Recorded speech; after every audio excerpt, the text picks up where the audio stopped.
So I'm Mike Tessino, I'm the Director of Inspectional Services for the City of Framingham. I'd like to thank everybody for coming today, this historic event. Before we get started, I just want to acknowledge some of our elected leaders here today. Mayor Yvonne Spicer. I see Maria Robinson is here. Attorney General Maura Healey. Jack Lewis.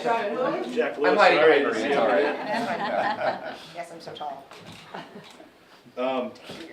So we have a few speakers to get through, and have a quick speaking program and start the tour. So at this time, it's my honor to have Mayor Yvonne Spicer come up and say a few words. Well, as many of you have been here before, a couple of weeks ago, we had the pleasure of touring this amazing house. And one of the things I can honestly say is that I am so thrilled that a piece of Framingham's rich history has been preserved.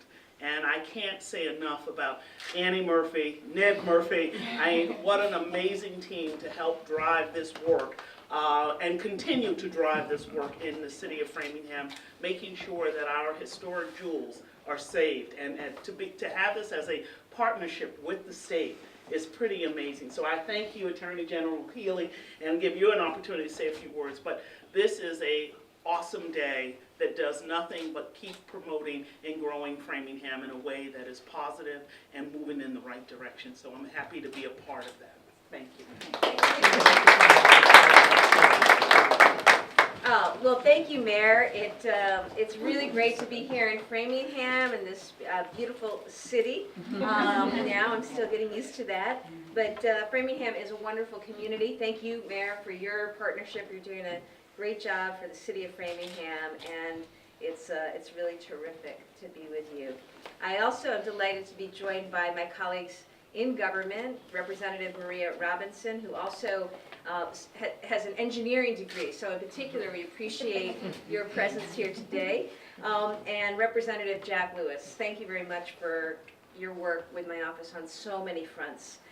And to the folks here in Framingham, Mike, thank you to you and your team. I've had an opportunity to meet a few from ISD, and I really appreciate the partnership. This program that we are really proud of, the Abandoned Housing Initiative, only works because of the hard work of really committed local officials and folks in departments like Inspectional Services who are really on the front lines day in and day out. So I want to thank you for all that you do. And to Fred Wallace, I know we'll hear from Fred in a little bit, who will give us the true history of this wonderful home and area. To Annie and Ned, thank you for your commitment. I know this has been a journey, a process, and we celebrate the culmination of that in today's wonderful, wonderful event. A beautiful historic property, and to me, you know, it represents what successful collaboration, what successful partnership is all about. I don't think it gets any better than this. Not long ago, this was an eyesore, and you see from the poster boards the before and after pictures, holes in the wall, literally plant-like growing up from and through all sorts of cracks and crevices, debris in the house. It was really a mess, to say the least. But in addition to that, there were elements of history that are intangible that were at risk of being lost forever. Today, I think it's safe to say it's a home that anyone would be proud to live in, a historic anchor in this wonderful neighborhood that will boost property values, and really a testament to what partnership can look like between local and state government and private development. Our Abandoned Housing Initiative has been up and running for a few years now, and it's a program where we work with cities and towns like Framingham to identify vacant properties, help bring them back up to code, and then turn them into new homes, refurbished homes for families across the state. We know the problem with abandoned housing, with distressed properties, blighted properties. They're a public safety concern. They can oftentimes be the target for illegal activity, we know. And we know also that they really do hinder economic development as they drive down and depreciate the property values of the homes around them, leading to further destabilization of the housing market. So through AHI, we use legal tools, though none of us, we're JDs. We don't have tool belts and hammers, though I wish we had opportunity for more of that. But we use legal tools to work with others who have real tools and financial resources to clean these properties up. And that's what happened here with the Sarah Clay's house. After sitting vacant for several years, we partnered with city officials to turn this property around.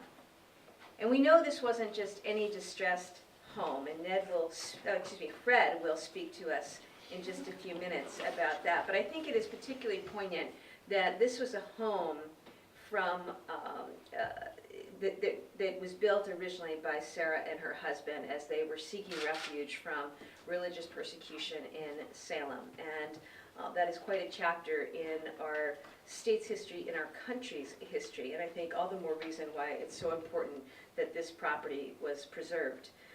I also appreciate the age of this property. Myself, I grew up just over the border in New Hampshire in a house that was built in 1753, so I have a deep appreciation for old homes. They also require particular care, and I'm sure that whoever moves into this home will be the kind of person or family that will bring that kind of care and stewardship to this lovely property that so many in this room have worked so hard to make possible. I also want to take a moment to acknowledge our friend who's no longer with us, Chris Walsh. Chris Walsh, tremendous advocate for Framingham, tremendous partner in government as a member of the legislature, and also, as we know, a terrific architect. And I know it's with a mixed emotion that we celebrate today with Chris not being here, because it was really Chris who helped facilitate the conversations between the Sarah Clay's House Trust and our office to try to turn this around and to save this beautiful home. So we do think of Chris this morning. I also want to thank our contractor, Ned Murphy, who just did an awesome job with this renovation. Not an easy thing to do, to renovate an old property, a historic property, to preserve the features that make it so wonderful and unique. And so I just say kudos to Ned and to his team. This is going to be a great new home for a family, and it's a great thing for the city of Framingham. We're going to continue to work with Framingham. Mike and I were speaking about the fact that this is maybe the third or fourth property where our teams have partnered together. Our AHI program is in now more than 140 cities and towns around the state. We've transformed nearly 400 properties, and it's really important because through that we were able to bring back more than $1 million in unpaid property taxes. That's a good thing, right, Mayor? To Massachusetts cities and towns. So we're going to continue with our program. We're going to continue to support communities, and these are special and fun days in the Office of the Attorney General where we get to get out and profile and celebrate this kind of work, which is really about community building. And I'm proud to be able to represent and go to work each day for people here across Massachusetts. It is a place of history. It is a place of antiquity. It is so important that we hold true to that and that we value that and appreciate that. And I just appreciate the time taken, particularly by members of the trust, to bring this and to have the vision. So thank you again, and I look forward to seeing more of the property as we go through the morning. Thank you.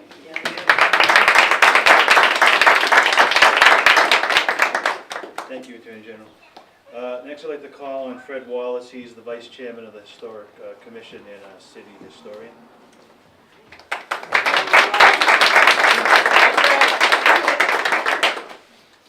Thank you, Mike. And good morning, everyone. Good morning. I'm here today representing the Historical Commission and the Historic District Commission.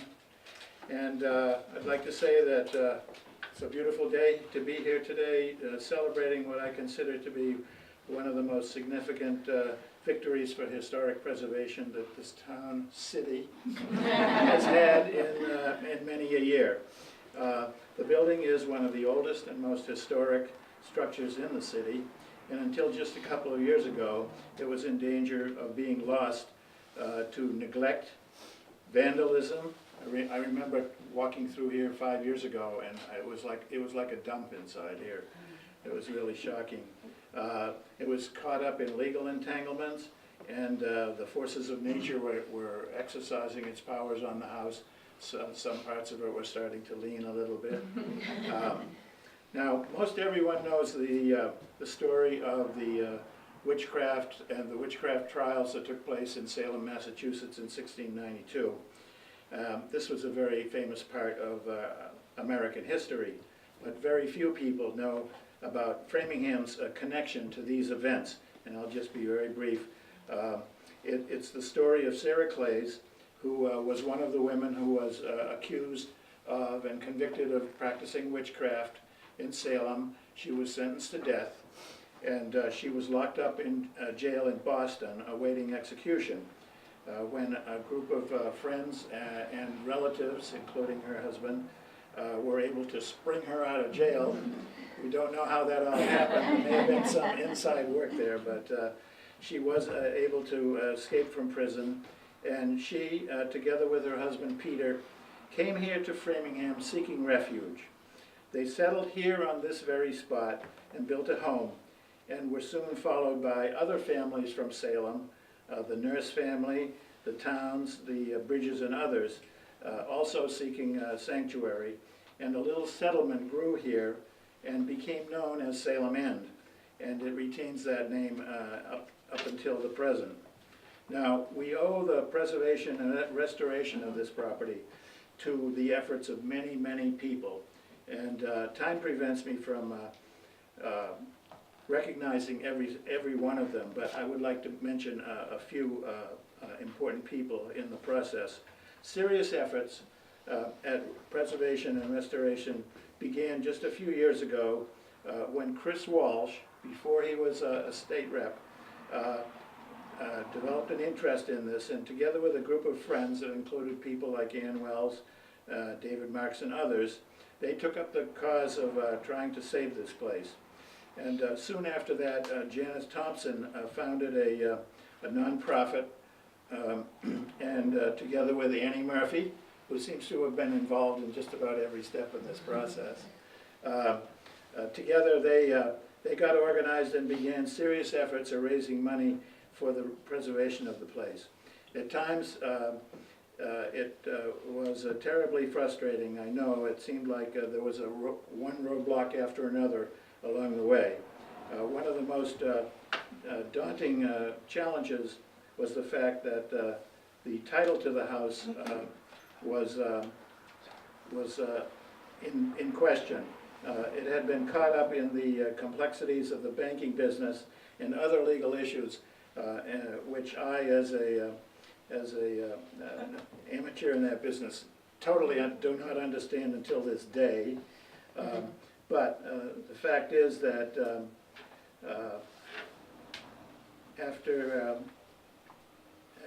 shortly after the others were involved in this, a local organization, the Land Conservation Advocacy Trust, under the leadership of Steve Meltzer, undertook the challenge of clearing the title, and with the help of the Attorney General's office, they were able to do that, and that was a big step towards the eventual success that we see here today. Now, Ned Murphy, we've already mentioned, and his wife Annie, took up the challenge of restoring the building, and with the help of local craftsmen, many of whom volunteered their time and expertise, they gave us this beautifully restored structure that we see here today. Now, there were many branches of local government who played an important role too in this endeavor. Both the historical commissions I've already mentioned, Mike Tessino and his inspectional services played a key role. I want to mention Bob Halpin. He was town manager during those days, and he gave this project his full support from the beginning. And the list of people that were involved goes on and on. We just want to thank each and every one of them for their part in bringing this about, and congratulations to everyone. Thank you very much.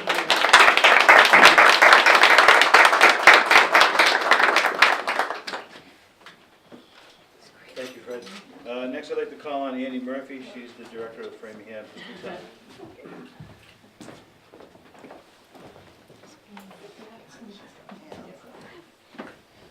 I am totally unprepared.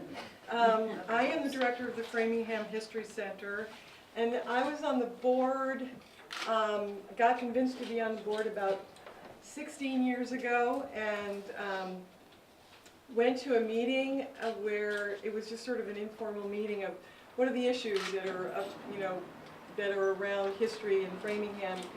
And I met Janice Thompson there, and we started talking about the Clays House. And she was a driving force in trying to save this property. And there got to be a point 2 years ago where we knew we couldn't, the house was not going to last another winter. And so Steve and I have to say that Biddy and Bob Owens, Ned and I put up part of our treasure, and Biddy and Bob put up their treasure. And Ned took on the job. I can't believe I finally got him interested. He was like this for so many years. He was like, no way! And then he figured it out, and I don't know if you've been downstairs, but the steel support that he came up with made it so that we wouldn't have to pick up the whole house, move it, and then, anyway, so that's building talk. But Ned's a genius, and he is a master craftsman. So, so here we are.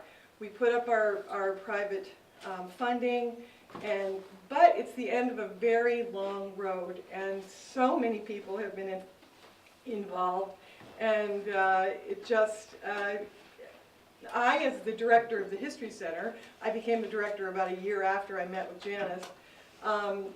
I just was like, we can't let this go. I mean, it would be such a blot on Framingham's history if we were allowed to let this go. So there was clearly a passion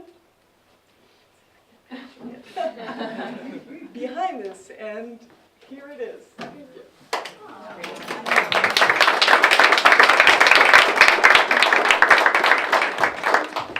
So just before we close, I just again want to thank Attorney General Maura Healey and her staff for this abandoned housing initiative. We have a great partnership with them here in the city of Framingham with inspectional services. But I just also like to call out and thank her staff that worked on this project and many others with us. So Amber Viller, thank you very much. Tara Ruddle, Jason Peaks, Kernan Reed, who's not here, I don't think. Nathan Gardner, Aman Abdullah. Thank you so much for your support in this particular project and all of our cases. I'd also like to thank two people on my staff that have also worked very hard on these cases, Joanne Panarelli and Sue Ellen Setter. So thanks all for attending. We're going to start the tour. My favorite room in this house, if you haven't been here before, is the front bedroom. If you could take a look at the walls, it's just awesome. So make sure that you at least get up there today. Thank you again for coming, everybody.